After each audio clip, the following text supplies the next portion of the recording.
So lost in the commotion around FOSTA, and then also lost in the commotion about the spending bill, which nobody read, but why are you surprised, is the Cloud Act, which was included in the spending bill. And the Cloud Act's really scary for not only anybody with an online presence, but even it relates to cryptocurrency and governments sort of diving into cryptocurrency. And you see this parallel, as I do, like where considering this, this conceived breakdown or crackdown rather in the United States about cryptocurrency, that people are going to sell offshore or do their business offshore.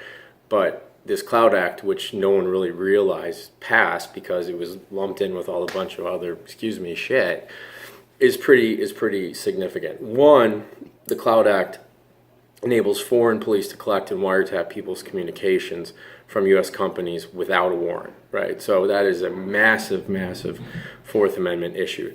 It also allows foreign nations to demand personal data stored in the United States without prior review from a judge, right? So consider if you have stuff on like a cloud platform that you store, right? How that can be easily accessed from a foreign government.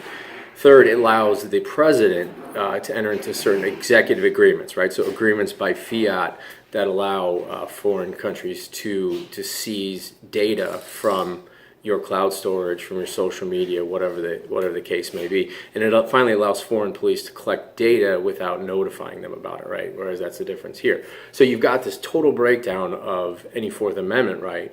And what's scary about it is that you're offering it to foreign powers, right, by basically fiat in this Cloud Act. And so, you're talking about cloud storage, you're talking about online, you're talking about adult, you're talking about crypto, you're talking about payment processing, you're talking about all these, these gaming, anything that's like, alleged gray area, while legal or not, it's still legal, but it's deemed to be gray. And all these foreign governments now have this unfettered right, which is actually greater than what you'd probably find by any sort of police force in the United States, right? Like in any instance within the context of the United States, at least they have to get a subpoena, right? At least they have to convince a judge to do something.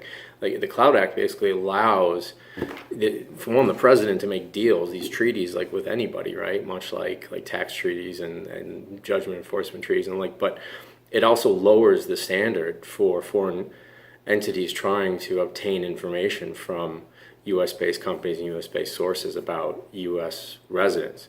So it's really frightening to a large degree, and it's been largely overshadowed because it comes on the heels of the FOSTA, and it was also just buried in this spending bill, right? And so got some pretty significant implications, but I think especially in the cloud storage space, it's massive. So the implications are huge across the board, right? Like for my crypto followers, it's significant because what you may think wasn't information sharing, right? When you go offshore, now could be subject to it, right? Especially when you're talking about EU nations, common law nations, stuff like that.